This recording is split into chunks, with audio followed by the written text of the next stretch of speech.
Hello friends, मेरा नाम है अनिल और आप सभी का स्वागत है आपके अपने YouTube channel UP Bihar exam crack पर। अब तक हमने जीएस के 17 प्रैक्टिस सेट कंप्लीट कर लिए हैं। ये जो सीरीज चल रही है आपकी वो उत्तर प्रदेश पुलिस और बिहार पुलिस के लिए बहुत ही महत्वपूर्ण है, क्योंकि इसमें हम वो प्रश्न हल करते हैं जो आगामी परीक्षाओं में पूछे जाने की संभावना है, और ये इसमें वो भी प्रश्न हैं जो अब तक परीक्षाओं में पूछे गए हैं। ये आपका यूथ कंपटीशन का प्रैक्टिस सेट है और बहुत ही महत्वपूर्ण है। तो चलिए शुरू करते हैं आज की क्लास। अगर आप चैनल पर पहली बार आएँ तो प्लीज़ चैनल को सब्सक्राइब कर लीजिए, क्योंकि हम ऐसे practice set 50 practice set complete कराएंगे। तो चलिए शुरू करते हैं आज की क्लास। पहला प्रश्न है, प्रतिध्वनि उत्पन्न करने का कारण है ध्वनि का अपवर्तन, अवशोषण, परावर्तन या विवर्तन। तो फर्स्ट का आंसर हो जाएगा सी, परावर्तन। क्या हो जाएगा फर्स्ट का आंसर? सी हो जाएगा, परावर्तन। प्रतिध्वनि उत्पन्न होने का प्रमुख कारण क्या होता है? परावर्तन होता है। दूसरा प्रश्न है, फलों को पकाने के लिए कौन सी गैस प्रयुक्त की जाती है? एसिटिलीन, एथिलीन, मीथेन या प्रोपेन। तो सेकंड का उत्तर हो जाएगा बी, एथिलीन। कौन सी? Ethylene gas. लेकिन एक चीज़ है कि एक एक्ट है आपका prevention of food adulteration rule 1955 की धारा 44A के अनुसार एसिटिलीन गैस को, एसिटिलीन भी यूज होती है, ठीक है। तो एसिटिलीन पर रोक लगा दी गई है। एथिलीन से आप फलों को पका सकते हैं, ठीक है। तो एसिटिलीन का भी पहले प्रयोग होता था, लेकिन इस पर प्रतिबंध लगा दिया है। फलों में पकाने के लिए अभी वर्तमान में एथिलीन गैस का प्रयोग किया जाता है। किसका? एथिलीन गैस का। और सेकंड का आंसर हो जाएगा बी। तीसरा प्रश्न है, राइजोबियम और कुछ नीलहरित शैवाल जैसे सूक्ष्म जीव किसके स्थिरीकरण में मदद करते हैं? तो ये स्थिरीकरण का किसका करते हैं? नाइट्रोजन का। और थर्ड का आंसर हो जाएगा डी। राइजोबियम और नीलहरित शैवाल हैं, नाइट्रोजन का स्थिरीकरण करते हैं। इंपॉर्टेंट प्रश्न है। चौथा प्रश्न है, मानव शरीर का कौन सा अंग इंसुलिन पैदा करता है? यकृत, अग्नाशय, तिल्ली या पित्ताशय। तो इंसुलिन कौन पैदा करता है? अग्नाशय करता है। अग्नाशय जो है वो आपकी एक मिश्रित ग्रंथि होती है। कैसी ग्रंथि होती है? मिश्रित ग्रंथि होती है। इंसुलिन एक हार्मोन होता है, ये भी प्रश्न पूछा गया। इंसुलिन क्या है? तो इंसुलिन एक हार्मोन है, ठीक, और जो आपकी रुधिर शर्करा को नियंत्रित करता है। किसे? रुधिर शर्करा को। इसकी कमी से व्यक्ति में क्या हो जाता है? मधुमेह नामक रोग, मतलब डायबिटीज हो जाती है। अब इंसुलिन जो है वो अग्नाशय में स्थित लैंगरहैंस की दीपिका होती हैं, दीपिकाओं की बीटा कोशिकाओं से उत्पन्न होता है। किससे? बीटा कोशिकाओं से, ठीक। तो 4 का उत्तर हो जाएगा बी। पांचवा प्रश्न है, अनुसूचित जनजातियों के लिए लोकसभा में कितनी सीटें आरक्षित हैं? 29, 47, 34 या 17। तो फिफ्थ का आंसर हो जाएगा बी, 47 सीटें। दोनों की सीटें आपको याद रखनी है। 47 सीटें हैं आपकी किसके लिए? अनुसूचित जनजाति मतलब एसटी के लिए। और एससी के लिए पूछेगा तो एससी के लिए हैं 84 सीटें। कितनी? 84 सीटें एससी के लिए आरक्षित हैं और 47 सीटें एसटी के लिए आरक्षित हैं। छठवां प्रश्न है, भारत में सर्वोच्च न्यायालय के न्यायाधीश के लिए सेवानिवृत्त की आयु कितनी होती है? तो सर्वोच्च न्यायालय के लिए होती है कितनी? 65 वर्ष। कितनी होती है? 65 वर्ष होती है। 6 का आंसर हो जाएगा ए। अगर आप पूछा जाए कि जो राज्य का उच्च न्यायालय होता है, 2 न्यायालय होते हैं ना, उच्च न्यायालय राज्य का होता है और उच्चतम न्यायालय जो है वो देश का है।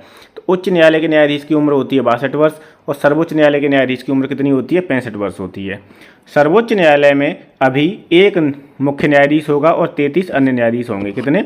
एक मुख्य न्यायाधीश होगा और 33 अन्य न्यायाधीश होंगे। भारत का जो राष्ट्रपति है वो सर्वोच्च न्यायालय के न्यायाधीशों की नियुक्ति करता है। कि कौन नियुक्ति करता है? तो राष्ट्रपति। 7वां प्रश्न है, भारत में सशस्त्र बल न्यायाधिकरण की स्थापना किस वर्ष की गई थी? तो ये सशस्त्र बल न्यायाधिकरण की स्थापना 2009 में की गई थी। 7 का उत्तर हो जाएगा डी। क्या हो जाएगा? डी। 8वां प्रश्न है, 4 वेदों में प्रथम वेद कौन सा है? ऋग्वेद, अथर्ववेद, यजुर्वेद या सामवेद। तो इनमें जो पहला वेद है वो आपका ऋग्वेद है। क्या है? ऋग्वेद सबसे पुराना है, सबसे प्राचीन वेद है। और इसमें कितने मंडल हैं? तो इसमें 10 मंडल हैं। 1024 सूक्त हैं। इसमें कितने सूक्त हैं? 1024 सूक्त हैं और सबसे पुराना है ये, ठीक। और इसमें अन्य जो वेद हैं उसमें कौन है? सामवेद है, यजुर्वेद है और अथर्ववेद है। देवी देवताओं की स्तुति मंत्र ये सब किसमें है? ये आपके ऋग्वेद में है। किसमें है? ऋग्वेद में। 9वां प्रश्न है, भारत में रुपए का सिक्का सर्वप्रथम किनके शासन में प्रारंभ हुआ था? रुपए का सिक्का इल्तुतमिश, रजिया बेगम, शेरशाह सूरी या ईस्ट इंडिया कंपनी। तो वो शुरू हुआ था शेरशाह सूरी के समय में। और 9 का उत्तर हो जाएगा सी। चांदी का टंका और तांबे का जीतल ये किसने चलाए थे? तो ये दोनों चलाए थे इल्तुतमिश ने। किसने चलाए थे? इल्तुतमिश ने। 10वां प्रश्न है, स्वदेशी आंदोलन के दौरान आमार सोनार बंगला गीत किसने लिखा था? तो आमार सोनार बंगला लिखा था रविन्द्रनाथ टैगोर ने। 10 का आंसर हो जाएगा सी। क्या हो जाएगा? 10 का उत्तर सी हो जाएगा। और ये आमार सोनार बंगला जो है वो बांग्ला, ये आपका बांग्लादेश का गीत है। किसका? बांग्लादेश का। 11वां प्रश्न है रविंद्रनाथ टैगोर ने निम्नलिखित में से किस देश का राष्ट्रगान लिखा है? तो अभी मैंने बताया था बांग्लादेश का। 11 का उत्तर हो जाएगा डी। 12वां प्रश्न है रविंद्रनाथ टैगोर ने अपनी नाइटहुड की उपाधि किसके विरोध में छोड़ दी थी? तो वो छोड़ी थी किसके विरोध में? जलियांवाला बाग हत्याकांड, रोलेट एक्ट, साइमन कमीशन या कैबिनेट मिशन। तो 12 का उत्तर हो जाएगा बी, जलियांवाला बाग नरसंहार। ठीक, और ये घटना कब की है? जलियांवाला बाग कब की घटना है? तो ये आपकी 1913 की घटना है। कब की है? 1913 की। 13 अप्रैल की घटना है, सॉरी 13 अप्रैल 1919 की घटना है। ये कब की है? 13 अप्रैल 1919 की घटना है। कौन सी? जलियांवाला बाग हत्याकांड। ठीक, इसी के विरोध में रविंद्रनाथ टैगोर जी ने अपनी नाइटहुड की उपाधि वापस कर दी थी। ठीक, और रोलेट एक्ट कब की घटना है? तो ये भी आपकी कब की घटना है? ये भी 1919 की ही घटना है। रोलेट एक्ट को हम बोलते हैं नो वकील, नो अपील, नो दलील। नो अपील, नो वकील और नो दलील। और रोलेट एक्ट भी इसी के लिए लाया गया था कि लोगों को दबाया जा सके। 13वां प्रश्न है एगमार्क क्या है? एगमार्क क्या है? तो एगमार्क जो है वो खाद्य वस्तुओं के लिए गुणवत्ता आश्वासन मोहर है। कौन सी वस्तुओं के लिए? खाद्य वस्तुओं के लिए गुणवत्ता आश्वासन मोहर है। 13 का उत्तर हो जाएगा सी। क्या हो जाएगा? सी हो जाएगा। और ये 1937 अधिनियम के द्वारा लागू हुआ था। भारत में कृषि एवं खाद्य उत्पादों पर लगाया जाता है। जिन उत्पादों पर एगमार्क लगा होता है ये मानक भारत सरकार के विपणन तथा निरीक्षण निदेशालय द्वारा अनुमोदित होते हैं। 14वां प्रश्न है भारत में कौन से राज्य में सबसे अधिक सिंचित क्षेत्र है? सबसे अधिक सिंचित क्षेत्र कहाँ पर है? तो वो आपका उत्तर प्रदेश में है। और 14 का उत्तर हो जाएगा बी। 14 का उत्तर क्या हो जाएगा? बी। अगर पूछा जाए नहर द्वारा सर्वाधिक सिंचित राज्य कौन सा है? तो वो भी उत्तर प्रदेश है। नलकूप द्वारा सर्वाधिक सिंचित राज्य कौन सा है? तो वो भी आपका उत्तर प्रदेश है। ठीक, नलकूप नहर द्वारा सिंचित क्षेत्र कौन है? उत्तर प्रदेश। सर्वाधिक पूछा जाए तब भी उत्तर प्रदेश है। अगर तालाब द्वारा पूछा जाए, तालाब द्वारा सर्वाधिक सिंचित राज्य कौन सा है? तो वो है तमिलनाडु। कौन है? तमिलनाडु। 15वां प्रश्न है तप्त द्वीप। तप्त द्वीप शब्द नीचे दिए गए विकल्पों में से किससे संबंधित है? तो 15 का उत्तर हो जाएगा सी, उष्ण महानगर से संबंधित है तप्त द्वीप। 15 का आंसर क्या हो जाएगा? सी हो जाएगा। 16वां प्रश्न है हिंद महासागर कृत्रिम रूप से किस नहर के माध्यम से भूमध्य सागर से जुड़ा हुआ है? कौन से जुड़ा, किससे जुड़ा है? तो 16 का उत्तर हो जाएगा आपका ए, स्वेज नहर से। किससे जुड़ा हुआ है? स्वेज नहर से। ठीक, मतलब ये भी कह सकते हो आप हिंद महासागर और भूमध्य सागर को जोड़ने वाली नहर कौन सी है? स्वेज नहर है। और 16 का उत्तर हो जाएगा आपका ए। क्या हो जाएगा? ए हो जाएगा। ठीक, स्वेज नहर विश्व की सबसे बड़ी जहाजी नहर है जो लाल सागर को भूमध्य सागर से जोड़ती है। किसे किसे? लाल सागर को भूमध्य सागर से जोड़ती है। मिस्र के नील नदी घाटी के निचले भाग को सिनाई प्रायद्वीप से अलग करता है। 165 किलोमीटर लंबी नहर है ये। और 1869 में फ्रांसीसी इंजीनियर ने इसे पूरा कराया था। और 1956 में इस नहर का राष्ट्रीयकरण हुआ था। तो 1869 में ये बन गई और 1956 में इसका राष्ट्रीयकरण हुआ था। किसका? स्वेज नहर का। 17वां प्रश्न है एक स्थानांतरण खेती है बेवर, वो किस भारतीय राज्य में प्रचलित है? बेवर। तो बेवर जो खेती है वो मध्य प्रदेश में प्रचलित है। और 17 का आंसर हो जाएगा ए। क्या हो जाएगा? ए। 18वां प्रश्न है निम्न में से कौन सी मृदा कपास की खेती के लिए उपयुक्त होती है? तो कपास की खेती के लिए उपयुक्त मृदा होती है काली मिट्टी, जिसे हम क्या बोलते हैं? रेगुर मिट्टी भी बोलते हैं, कपासी मिट्टी भी बोलते हैं और काली मिट्टी भी बोलते हैं। और ये काली कपासी मिट्टी किसके लिए महत्वपूर्ण होती है? तो कपास की खेती के लिए। 19वां प्रश्न है भारत के किस राज्य को चीनी का कटोरा कहा जाता है? चीनी का कटोरा किस राज्य को कहते हैं? तो 19 का आंसर हो जाएगा ए, उत्तर प्रदेश को। वर्तमान में भारत विश्व में ब्राजील के बाद दूसरा सबसे बड़ा गन्ना तथा चीनी उत्पादक देश है। भारत में गन्ने का सर्वाधिक उत्पादन उत्तर प्रदेश राज्य में होता है। गेहूं, गन्ना, आलू, दूध, इन सब का अच्छे स्तर पर मतलब प्रथम स्थान पर है उत्तर प्रदेश उत्पादन में। ठीक है, इसी कारण चीनी का कटोरा किसे बोलते हैं? उत्तर प्रदेश को। उत्तर प्रदेश में सबसे अधिक बोली जाने वाली भाषाएं हिंदी और निम्नलिखित में से कौन सी हैं? तो हिंदी और उर्दू बोली जाती है। कौन कौन? हिंदी और उर्दू। अगर पूछा जाए कि दूसरी राज्य की भाषा उत्तर प्रदेश की कौन सी है? तो उर्दू है। और कब हुई थी लागू? ये तो 1989 में हुई थी। और पहली हिंदी है, दूसरी उर्दू है। ठीक, और दो ही भाषा मोस्टली बोली जाती हैं। कौन कौन? हिंदी और उर्दू। 21वां प्रश्न है फिरोजाबाद में 200 वर्षों से भी अधिक समय से किस चीज़ का उत्पादन होता है? तो उत्तर प्रदेश में वो फिरोजाबाद में होता है किसका? कांच की चूड़ियों का। कांच का काम होता है। और 21 का उत्तर हो जाएगा बी। क्या हो जाएगा? बी हो जाएगा। 22वां प्रश्न है प्रसिद्ध सूफी संत शेख सलीम चिश्ती की दरगाह उत्तर प्रदेश के किस ज़िले में तो नहीं कहेंगे, किस जगह पर है? तो ये आपकी फतेहपुर सीकरी में, फतेहपुर सीकरी में है, जो किस में स्थित है? आगरा में। ठीक, तो 22 का आंसर हो जाएगा सी। 22 का उत्तर क्या हो जाएगा? सी हो जाएगा। बुलंद दरवाज़ा भी कहाँ पर है? ये फतेहपुर सीकरी में है ना। अकबर द्वारा पंचमहल बनवाया गया था, यहीं पे बुलंद दरवाज़ा बनवाया गया था गुजरात विजय के बाद में। अगला प्रश्न है 23वां, निम्न में से सांस्कृतिक कार्यक्रमों में से कौन सा एक उत्तर प्रदेश की विशेषता नहीं है? तो बिहू, रसिया, स्वांग या कव्वाली। तो अगर आपने पढ़ा होगा तो बिहू जो है वो असम का है। क्या है? असम का नृत्य है बिहू। बाकी जो सब हैं रसिया, स्वांग और कव्वाली, ये उत्तर प्रदेश के सांस्कृतिक कार्यक्रम हैं। 24वां प्रश्न है प्रतिवर्ष किसके द्वारा मानव विकास रिपोर्ट HDR प्रकाशित की जाती है? तो मानव विकास रिपोर्ट जो है वो संयुक्त राष्ट्र विकास कार्यक्रम के द्वारा जारी की जाती है। किसके द्वारा? संयुक्त राष्ट्र विकास कार्यक्रम। और 24 का उत्तर हो जाएगा डी। क्या हो जाएगा? 24 का उत्तर डी हो जाएगा। संयुक्त राष्ट्र विकास कार्यक्रम की स्थापना 1966 में हुई थी। कब हुई थी? 1966 में। और इसका जो मुख्यालय है वो न्यूयॉर्क में है। न्यूयॉर्क कहाँ पर है? न्यूयॉर्क आपका अमेरिका में है। अगला प्रश्न है संयुक्त राष्ट्र का चार्टर कहाँ बनाया गया? न्यूयॉर्क, लंदन, सैन फ्रांसिस्को या टोक्यो में? तो वो बनाया गया था सैन फ्रांसिस्को में।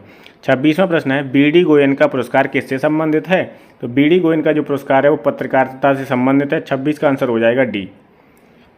पिछली क्लास में मैंने पूछा था कालिदास पुरस्कार किससे संबंधित है और किस राज्य का है? तो कालिदास पुरस्कार जो है वो आपका किस राज्य से संबंधित है? तो मध्य प्रदेश से है। और किससे संबंधित है, किस क्षेत्र में दिया जाता है, ये आप बताओगे कमेंट बॉक्स में। 27वां प्रश्न है AK-47 राइफल का आविष्कार किसके द्वारा किया गया था? ये तो बहुत अच्छी तरह से सुनाई होगा। AK-47 किसके द्वारा? तो इसके हैं निर्माता मिखाइल कलाशनिकोव। कौन है? Mikhail Kalashnikov. और 27 का आंसर हो जाएगा सी। क्या हो जाएगा? सी। 28वां प्रश्न है पशुओं के प्रति क्रूरता रोकथाम अधिनियम को किस वर्ष अधिनियमित किया गया था? 1962, 1961, 1960 या 1963? तो इसका उत्तर हो जाएगा सी, 1960। ठीक है, एक्ट भी पूछ लिए जाते हैं। एक है जैसे वन्य जीव संरक्षण अधिनियम। क्या है? वन्य जीव संरक्षण अधिनियम, ये आपका 1972 में आया था। एक है आपका वन संरक्षण अधिनियम, वो आया था आपका 80 में। एक है आपका पर्यावरण संरक्षण अधिनियम। कौन सा है? पर्यावरण संरक्षण अधिनियम, ये आया था आपका 1986 में। कब आया था पर्यावरण संरक्षण अधिनियम? 1986 में आया था। तिथि पूछ ली जाती, मतलब सन पूछ ली जाती है। 29वां प्रश्न है हरित गृह प्रभाव किस गैस के अधिक मात्रा में होने से बढ़ता है? Carbon dioxide, nitrogen, oxygen, argon. तो 29 का आंसर हो जाएगा ए, कार्बन डाइऑक्साइड, CO2। क्या है? CO2। ठीक। ग्रीन हाउस गैसें के वातावरण या जलवायु में परिवर्तन और भूमंडलीय ऊष्मीकरण के लिए उत्तरदायी होती है। ग्रीन हाउस गैसों में सबसे ज़्यादा उत्सर्जन carbon dioxide, nitrous oxide, methane, chlorofluorocarbon और वाष्प, ओजोन आदि का होता है। कार्बन डाइऑक्साइड जो है वो गैस वैश्विक तापमान में 60% की भागीदारी रखती है। कितनी? 60%। सबसे अधिक जो जिम्मेदार है हरित गृह प्रभाव में वो है CO2। 30वां प्रश्न है तारापुर में भारत का प्रथम परमाणु रिएक्टर स्थापित किया गया था, उसका नाम क्या था? अप्सरा, जर्लिना, स्पुतनिक या आर्यभट्ट? तो 30 का आंसर हो जाएगा ए, अप्सरा। ठीक है। अब तारापुर कहाँ पर है? तो तारापुर महाराष्ट्र में। ये भी आपको याद रखना है। तारापुर कहाँ पर है? महाराष्ट्र में है। कैगा कहाँ पर है? कैगा कर्नाटक में है। कैगा कहाँ पर है? कर्नाटक में। 31वां प्रश्न है भारत के कुल भौगोलिक क्षेत्रफल में उत्तर प्रदेश का कितना भौगोलिक प्रतिशत है? तो इसका उत्तर हो जाएगा 7.33%। कितना? 7.33% है। ठीक है। और उत्तर प्रदेश का जो कुल क्षेत्रफल है वो है 2,40,928 किलोमीटर, वर्ग किलोमीटर। कितना है? 2,40,928 वर्ग किलोमीटर। ये उत्तर प्रदेश का क्षेत्रफल है, भौगोलिक क्षेत्रफल। और कितना परसेंट है भारत का? 7.33%। 32वां प्रश्न है उत्तर प्रदेश की प्रमुख वाणिज्यिक उपज, वाणिज्यिक फसल कौन सी है? तो 32 का आंसर हो जाएगा बी, गन्ना। ठीक है, गन्ना है। 32 का उत्तर क्या हो जाएगा? बी हो जाएगा। 33वां प्रश्न है रेणुकूट किस लिए जाना जाता है? ताप बिजली घर हेतु, इस्पात उद्योग हेतु, एल्यूमिनियम उद्योग हेतु या सीमेंट उद्योग हेतु। तो 33 का उत्तर हो जाएगा सी। रेणुकूट जो है वो एल्यूमिनियम उद्योग के लिए जाना जाता है। रेणुकूट सोनभद्र में स्थित है। रेणुकूट एल्यूमिनियम उद्योग के लिए जाना जाता है और ये कहाँ पर है? सोनभद्र में है। यह बॉक्साइट के उपयोग से एल्यूमिनियम बनाने का कारखाना हिंदुस्तान एल्यूमिनियम कॉरपोरेशन हिंडाल्को स्थित है। कहाँ पर? सोनभद्र में। यह कारखाना यूएसए संयुक्त राष्ट्र अमेरिका के सहयोग से स्थापित किया गया था। किसके? यूएसए के। 34वां प्रश्न है, लट्ठमार होली कहाँ मनाई जाती है? बरसाना, वृंदावन, वाराणसी या कुशीनगर। तो लट्ठमार होली मनाई जाती है आपकी कहाँ पर? बरसाना में। ठीक है। मथुरा, बरसाना, वृंदावन, गोवर्धन ऑप्शन में आएगा तब भी आपका उत्तर क्या होगा? बरसाना ही होगा। ठीक है, क्या होगा? बरसाना। ये अब करंट के प्रश्न आएंगे 4-5। हाल ही में किस राज्य तथा अथवा केंद्र शासित राज्य ने चैटबॉट बीरबल लॉन्च किया है? तो बीरबल किसने लॉन्च किया? चंडीगढ़ ने। 35 का उत्तर हो जाएगा डी। 36वां प्रश्न है, किस देश के बच्चों में H9N2 बीमारी के लक्षण देखने को मिले हैं? H9N2 चीन में। 36 का आंसर हो जाएगा ए। 37वां प्रश्न है, हाल ही में फातिमा बीबी का निधन हो गया, उनके विषय में कौन सा कथन सही नहीं है? तो वे उच्चतम न्यायालय की पहली महिला न्यायाधीश थी। बिल्कुल सही है। वे उच्चतम न्यायालय की पहली मुख्य न्यायाधीश थी। तो मुख्य न्यायाधीश तो नहीं थी। ठीक है, यही वाला गलत हो जाएगा, बाकी सब सही। उनका जन्म केरल में हुआ था। बिल्कुल सही है। वे तमिलनाडु की राज्यपाल भी रह चुकी थी। ये भी सही है। और वे उच्चतम न्यायालय की पहली महिला न्यायाधीश थी। ये भी सही है। कौन सा गलत है? 37 का बी हो जाएगा। 38वां प्रश्न है, किस देश ने भारत में अपने राजनयिक मिशन को बंद करने की घोषणा की है? 38 का उत्तर हो जाएगा ए, अफगानिस्तान ने। ये आपके 38 प्रश्न कंप्लीट हो गए हैं और प्रैक्टिस सेट 18 अब तक हमारे कंप्लीट हो गए हैं। अगली क्लास में हम देखेंगे 19वां प्रैक्टिस सेट जो आपका जीएस का ही होगा। ठीक, हिंदी और जीएस दोनों की प्रैक्टिस सेट सीरीज आपकी इस चैनल पर चल रही है। अगर आपने इससे पहले के प्रैक्टिस सेट नहीं देखे हैं तो एक बार उन्हें ज़रूर देख लें और जो भी प्रश्न कठिन लगें उन्हें नोट करके उन्हें याद कर लें। ठीक, परीक्षा आपकी बहुत ही नज़दीक है। जहाँ से भी MCQ मिले, टेलीग्राम से मिले, व्हाट्सअप से मिले, यूट्यूब से मिले, उन्हें पढ़ मारो, लिख मारो और अच्छे से तैयारी कर लो। हिंदी जीएस रटने वाला है, समझने वाला है और टाइम वेस्ट नहीं होगा इसमें। जितना जल्दी हिंदी जीएस कर लोगे उतना जो टाइम बचेगा वो आप रीजनिंग में, मैथ में दे के अच्छा पेपर कर सकते हो। तो आज की क्लास को यहीं समाप्त करते हैं। Thank you so much.